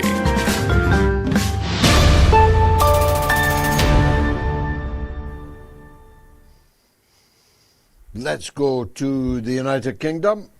Sia is on the line on the US and Iran. Let's see what she has to say. Sia, welcome. Hi, George. Finally, nice to meet you. I absolutely love you. How are you? Thank you, ma'am. By the grace of God, I'm good, thanks. And I want to say I love Gayatri too, by the way. Don't forget Gayatri. So I have two questions for you. Never. No. Is it possible for America and Iran to have peace? And what will happen with Israel if they actually accomplish that? Those are the two questions. I absolutely love you, George. Well, and thank you, my dear. Very good questions. They are a leitmotif of not just tonight's show, but for many weeks, months now, we've been asking this question, I think for the reasons adumbrated by Professor Diesen just immediately past in the last few minutes. It's unlikely that there will be peace between the US and Iran. And indeed, there are increasing signs that the current no war, no peace suits both parties. The United States cannot afford a full-scale invasion of Iran. It would make Vietnam look like a Tea Party. They are at the mercy of the Iranian gunners. Their friends and benefactors in the area, the kings and sheikhs, are entirely at the mercy of the Iranian gunners. And by gunners nowadays, of course, I mean their missile force and their drone forces. And life would become completely unlivable in the Gulf, and that's not in anybody's interest. And like Professor Diesen, I very much hope that that does not happen. I bear no animus at all, particularly towards the UAE, a country with which I had a long and very close association in the time of the late Sheikh Zayed, may God rest him. So the Americans can't afford a war, but neither are they prepared politically to bear the cost of a peace. They can't tell Netanyahu that he has to cease his war against Gaza, against Lebanon. They won't tell their voters that having ridiculed Obama for giving $1.5 billion to the Iranians for signing the nuclear deal, the JCPOA, they're going to give them hundreds of millions of dollars, hundreds of billions of dollars. $300 billion is the Iranian demand, from which they will not waver. They will have to be paid it one way or another. They'll have to be paid it by America's friends in the Gulf, or by the toll system, or a combination of all three. But they will have to be paid. And the war in Lebanon will have to end, and if it does not end, then Iran cannot conclude any kind of peace agreement. That would be a betrayal of everything that they stand for, and they will not do that. Don't be a stranger. Sia, Gayatri says hi. Also, thanks for calling. Now, on the podcast, you can download the Moats podcast right now by scanning that QR code on the corner of your screen. You can, of course, also listen to the weekly podcast at moats.tv when you are there making your donation. This week, the podcast is in the top 10 for politics in Kuwait, Senegal, Thailand, and Zimbabwe, and in the top 30 for politics in Pakistan, Nigeria, Georgia, and the UAE. How happy I am to see the name Georgia pop up for, I think, the first time in our chart history. There's more good news. Moats has also been listed in the top 30 geopolitics podcasts in the UK for 2026. That's by Million Podcasts. So thanks to everyone who listens, watches, subscribes, and shares the program. Let's go to London, where Amal wants to talk about Russia and Afghanistan. Go ahead, Amal. Hello, hi, George. How are you doing? I hope you're doing well. By the grace of God, good, thank you. What would you like to say, Amal? There's a recent development. The other day we have just heard about the military and technical agreement cooperation agreement between the two countries, the Russian Federation and the government in Afghanistan.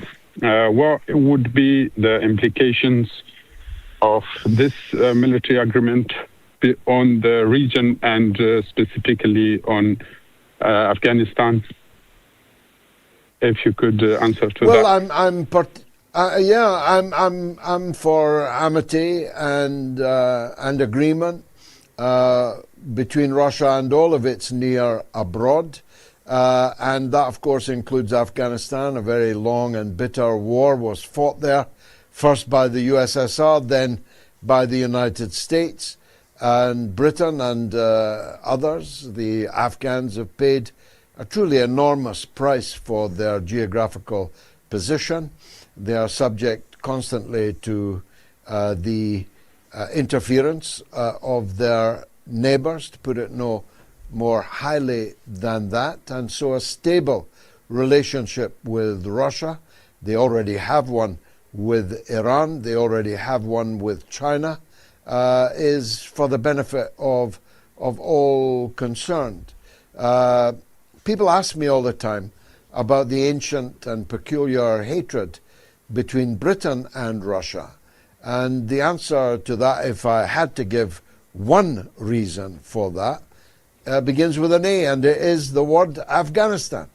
Believe it or not, it was in the Great Game and the imperial rivalry between Britain and Russia that this historic enmity began and grew and morphed, metastasized into many dimensions on many levels. But the fact is, Afghanistan is Russia's neighbor. It's not Britain's neighbor. It's not our backyard. It's about time we kept our nose out of places that have nothing to do with us. Now look, big donors tonight, another group of supporters we're delighted to recognize. El Findlay, Darrell Hansen, Syed M. Hamza, Zaidi, Martin Doherty, and Simon Kirsten. A big thanks to all of you for helping continue the Wednesday show and helping us to remain independent. If you'd like to support the show, go to moat.tv. At the end of this show, click Donate Now, and don't please leave without leaving at least $1, €1, or £1. There's a legend on the line. It's May in Oklahoma. As always, May, welcome, my dear. Hi, George. Good to talk to you. Love to you, Gayatri, and your whole family and team. I have a question for you, and I need just a few seconds to explicate. I know you love your country, but yet you have found your country battling you pretty much your whole life. And I know that has to be incredibly frustrating for you. And you have been fighting what Nietzsche called monsters. You know, he said, beware that when fighting monsters, you yourself do not become a monster. For when you gaze long into the abyss gazes also into you. Now, I know you're angry about certain things, and you're very frustrated, but I don't see you falling into bitterness and hatred of your country. You managed to focus on the people in your country who are doing the evil. And I just wanted to ask you, for everybody, I'm not trying to make you a leader of the world, but I think you're a good example, and I wondered, could you share with us how your spirituality keeps you going with all these hardships and difficulties you face? Well, how beautifully expressed, May, and I'm deeply grateful to you, as always, for your faith in me and for your love of my family. It means a very great deal to us.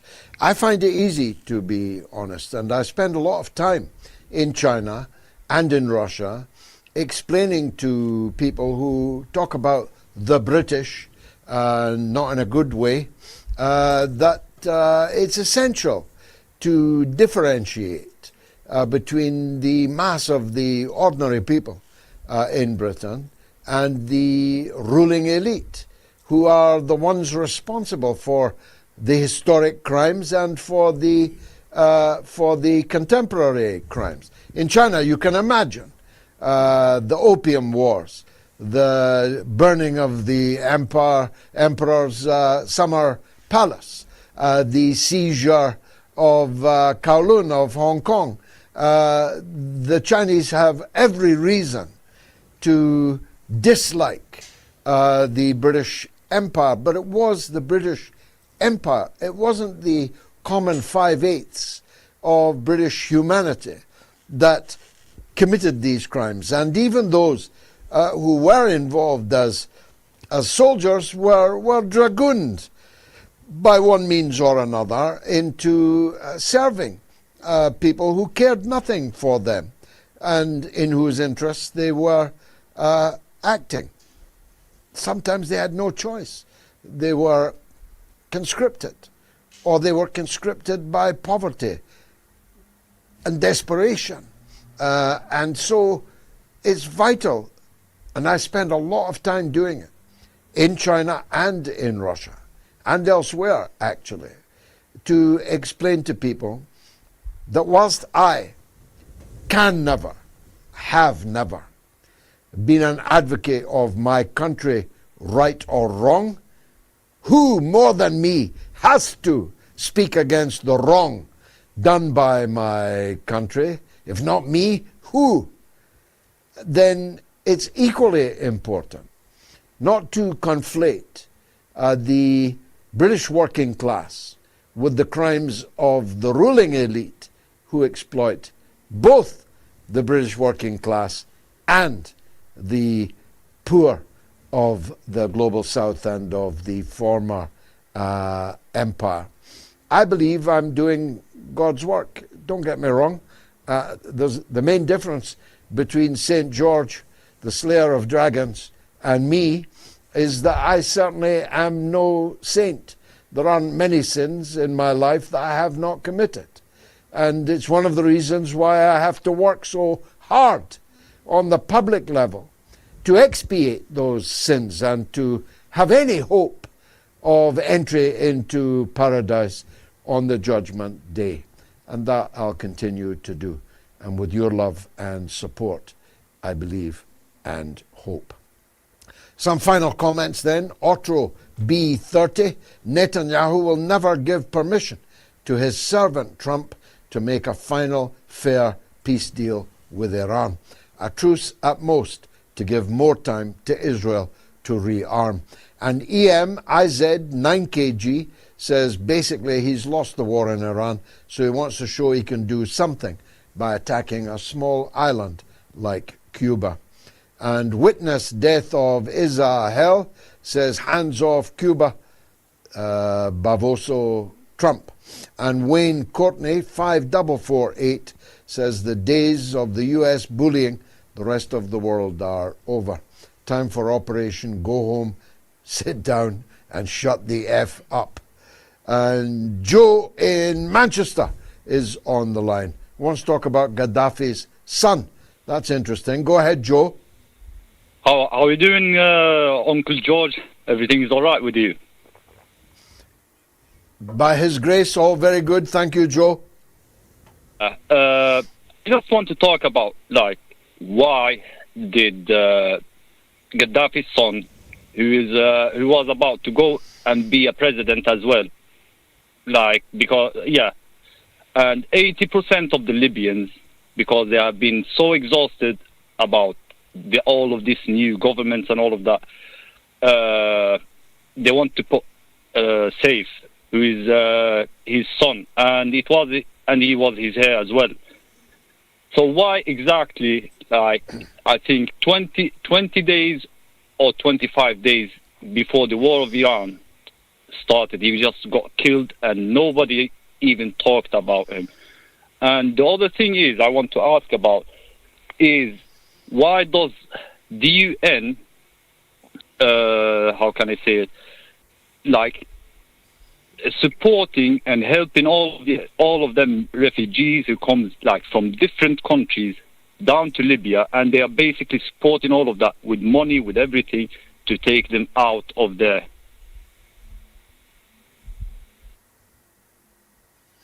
Well, I didn't really understand the last point, but I well understand the first point, Joe. I myself spoke quite extensively, actually, about the murder of Saif al-Islam al-Gaddafi, the son of Muammar Gaddafi, and the man most likely to have succeeded his father, but for the NATO aggression against Libya, which I wholeheartedly opposed. So I spoke. I did not ignore the murder of Saif al-Islam. Unlike those that he assisted, helped, befriended, and bankrolled in Britain during the period that he was here at the London School of Economics. I refer, of course, to Peter Mandelson, who, when asked about the fate of Saif al-Islam al-Gaddafi, answered, who? And yet Saif was a very, very safe financial backer of Peter Mandelson. He never sought me out to give me any support. I never met him, and I wouldn't have wanted his support anyway. But I'm sorry that he was killed, and I do believe that he would have been the man most likely to have united the Libyan tribes, who are utterly divided into two governments, three parliaments, or is it three parliaments and two governments, two parliaments, three governments, who knows? Libya is a basket case, it's a slave market, it is a sink of brutally treated refugees from the rest of Africa who are being held in the most inhuman conditions and paid for, as you say, by the European Union to stop the Libyans from opening the doors and allowing these people to make across the Mediterranean and onto the European continent. I warned when we destroyed Libya that we would have ample reason to regret it. And I'm sorry to say, again, every prediction I made came true. Joe, thanks for the call. There's a legend on the line. It's Erobos in New York on Russia. Erobos, fire away, as we say. Fidelitas felicitations and greetings and salutations to Clan Galloway, the resident patriarch, the Honorable future Prime Minister George Galloway, a.k.a. George the Giant, first of his name. I would add to May's point, and, if it was up to me, I would nominate you to be the leader of the world. You have the experience, you have the panache, the fortitude. I wish you were a little more hard line and hardcore like myself. However, you're miles, country miles, leagues, light years ahead of anybody else that I could think of who are just content with being YouTubers and, moral analysts. We need much more than that, and welcome back to Gayatri, the gracious Galloway. When I see you and the family going around on Twitter, it brings a tear to my eye because it makes me look at what my life could have been if I had parents that cared about themselves, and were able to care about me. So I live vicariously through you, and people, when you go around and with the kids and all that. But I guess the universe has a much darker purpose for me, which I fully embrace. However, not to digress too long, shout out to the MOTS donors.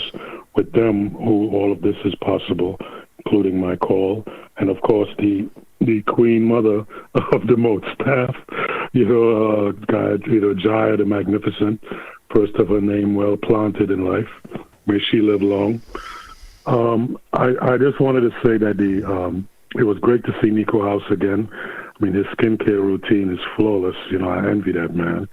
And, Professor Glenn Diesen, he's become more of a hardliner, in just a matter of a couple of years, right? He's becoming more where I'm at mentally. It's always good to see it.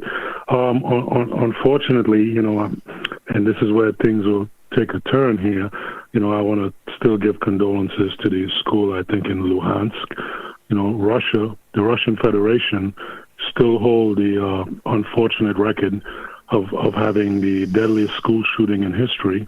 As you would remember, in North Ossetia, with the deaths of 334 people back in 2004, was a hostage situation.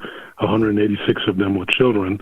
And, just to add to what Professor Diesen has already said, for me, Putin's hyper-legalistic perspective has encouraged these attacks. I'm not blaming the Russian people, but the Kremlin, they're I don't know what it is. Maybe they want the war to continue, as it was in its prior. But this happens by his whole SMO.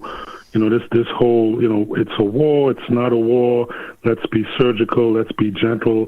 All they had to do was cut all the lights off, cut the electricity in 2022, and all of this would have been, diverted from my perspective, because without electricity, you don't have a country. You can't function without it. And people would have died, but nowhere near the million plus Ukrainians, and even though many of them are Nazis from Lvov over there near Poland, or what was Poland, so it's his attitude, which I commend on a certain level. The whole thing about the ceasefires, people should just abandon that out of their vocabulary. There is no ceasefire. There is no international law. These are states of denial that perpetuate these crimes, from my perspective. And, I don't want to suck up all the time. And I just hope you can get John Helmer, who's been in Russia since it was the Soviet Union and served at the highest level of presidential office with Jimmy Carter and others, to get, like a sort of more inside perspective, inside baseball perspective of what's happening in Russia. And more power to Moats, and I'm very thankful. Thank you. Well, you've surpassed even your own standards with that call. And thank you for all the kind things that you said about me and my family and the show. And virtually everybody on this show is in my family in one way or another. And so what you think of us matters greatly. I know you think me a moderate, but I am beginning to drift to your point of view, your hardline point of view. But the world perhaps deserves to thank their lucky stars that Putin is in command of Russia and not thee or me, because I also am of the school of thought that would have fought this operation not just a different way, but much, much earlier in 2014, in fact, when the original coup d'etat began and when Russia secured its position in Crimea through a referendum of the people of Crimea, who were overwhelmingly Russian, who had no intention of going quietly into the good night of the Kiev Maidan dictatorship. That's when they, if I were in charge, that's when I would have launched this special military operation. I would have liberated all the Russians until the Dnipro. And then I would have moved up the coast all the way to Transnistria and liberated them. So if people think that Putin is the hardest man that they could have to deal with, I'm here to tell you that definitely isn't true. But Putin's legalistic approach, as you describe it, has its limits. Putin has to be conscious of his legacy, but conscious also of the elections coming up in September. We talk about the November midterms. Putin has elections in September. And if the mood is turning in the country towards your point of view on this conflict, then that's going to hurt him, hurt his ruling party, the United Russia Party. It's going to benefit parties of the left and of the right, who are the opposition, after all, in Russia. The West has this fantasy that the opposition in Russia is some Bloomsbury group reading the New Statesman. The opposition here is the Communist Party and the Liberal Democratic Party of Zhirinovsky, who certainly ain't liberals, bruv, if you get my drift. So the tide has turned, and I think you're about to see it in the next few days, in the next few weeks. This will be a very different special military operation. Might even be renamed an anti-terrorist operation, and then we'll see the gloves off. All right. Erobos, God bless you and keep you. But here's the woman without whom the news hasn't been the news. Here's Gayatri. What's rattling, Gayatri? Welcome back. Well, I'm not the only one who's back. Richard Gere is back. Less so on the big screen, this time with Representative Jim McGovern, who is a Democrat and is introducing a new bill to elevate the powers of the Central Tibetan administration, to give them more power, you see, so that they can freely and democratically elect their own representatives. So you have Richard Gere and Congressman McGovern on camera talking about human rights abuses in Tibet, about the next Dalai Lama. Yes, they are talking about the successor of the current one, because the current one is not so much in their favor anymore, because he's been mentioned in the Epstein files at least 169 times. So they're already looking forward to the next one. So this bill should help with that. Now, Representative McGovern ends this video saying, we have a role to play. We can influence China. We need to use that power. Now, Richard Gere is a known advocate for Tibet, and he has met the Dalai Lama more than once. But we all know, of course, this is just blatant propaganda. We all know that the old Tibet, 95% of its population were slaves and serfs, and to compare Tibet today is almost unimaginable. It's incomparable. But just to give you a few examples, did you know that in Tibet there's the highest terrain on Earth, of which the average is about 4,000 meters above sea level. And at its highest point, which is over 5,000 meters, they now have a high-speed train.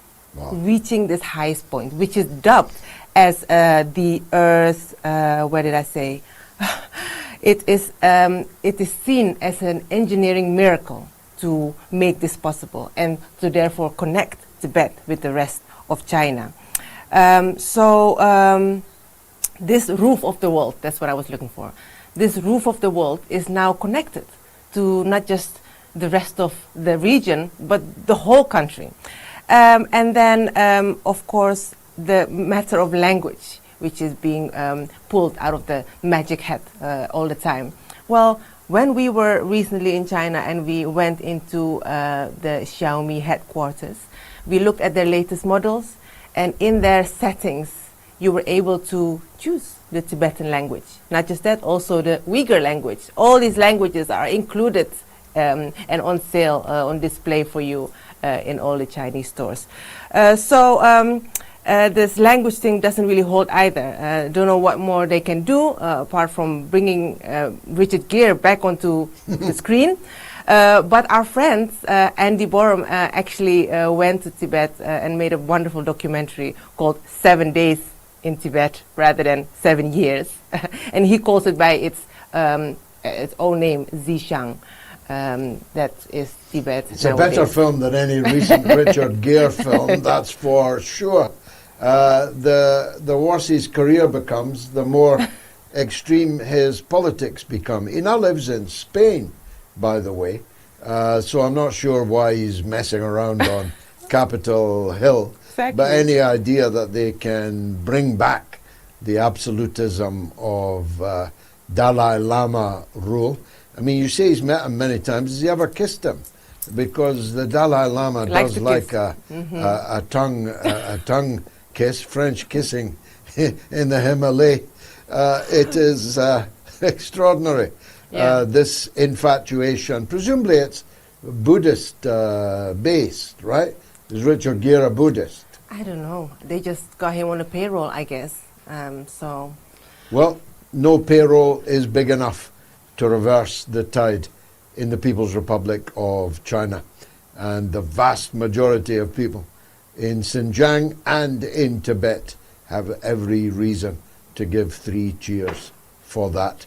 It's been marvelous for us. We're way over time, but I thought it was worth it so that we could see the wonderful Gayatri in action again. We will be together again at the next couple of shows, but from elsewhere in the Russian Federation. It's been marvelous. Thanks very much for watching. Good night.